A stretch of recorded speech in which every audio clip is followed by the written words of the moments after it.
Shabbat Shalom, everyone. Good Shabbos. As you can see, I borrowed the sandbox from our preschool minicamp for this Devar Torah because sand plays somewhat of a role in what I'm going to be speaking about.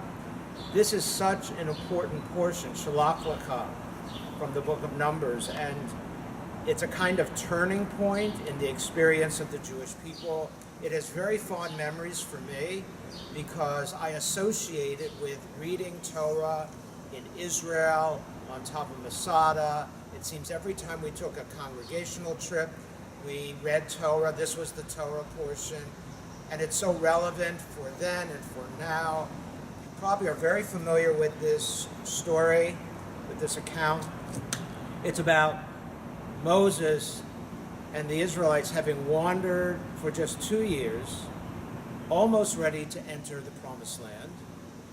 And instead of just going in, which is Jericho actually, I mean, they can see from afar that Jericho is an oasis and it's lush and beautiful and green, and they can't wait to enter. But Moses is a little bit cautious and first sends in 12 scouts, one from each of the tribes. And as you know, they're there for what seems like a long time, 40 days, and then they come back, and everyone is excited to hear the report, and they say, we have good news, we also have bad news, what do you want to hear first? This is where this comes from. And the people say, well, give us the good news. The good news, the land of Israel is beautiful, and it's flowing with milk and honey, and very fertile.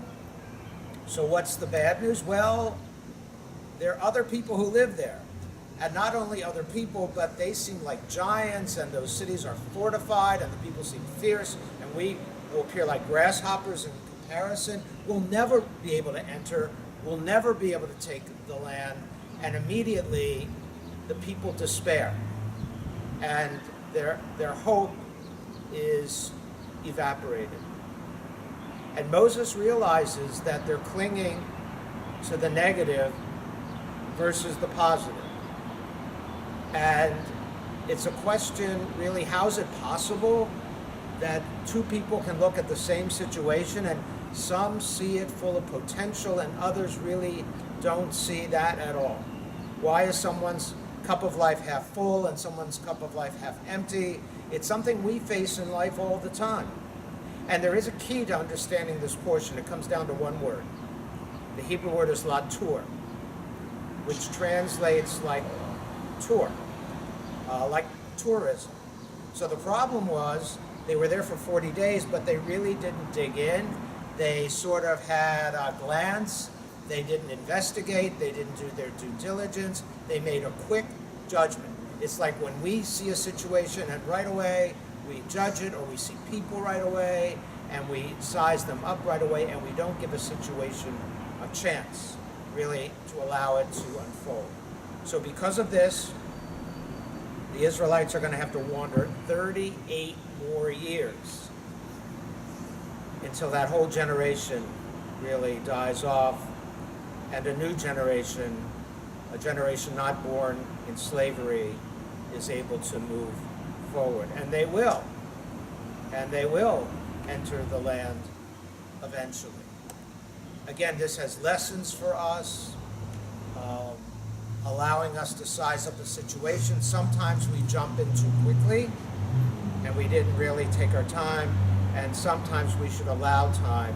But basically, the Torah portion says, don't lose hope. Don't lose hope in tomorrow, and try to see the positive and not the negative. Well, this is going to be a tremendously positive weekend. We have our annual men's club barbecue. It's one of the highlights.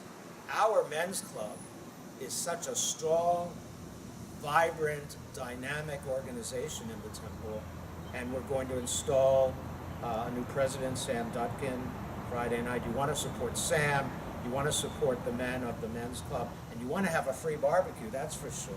So join us for that. That's at 6, followed by our service of installation, which is at 7:30. And Anyway, you know, it all comes down to the sandbox of keeping it simple, keeping it basic, and seeing the goodness of life. Shabbat shalom.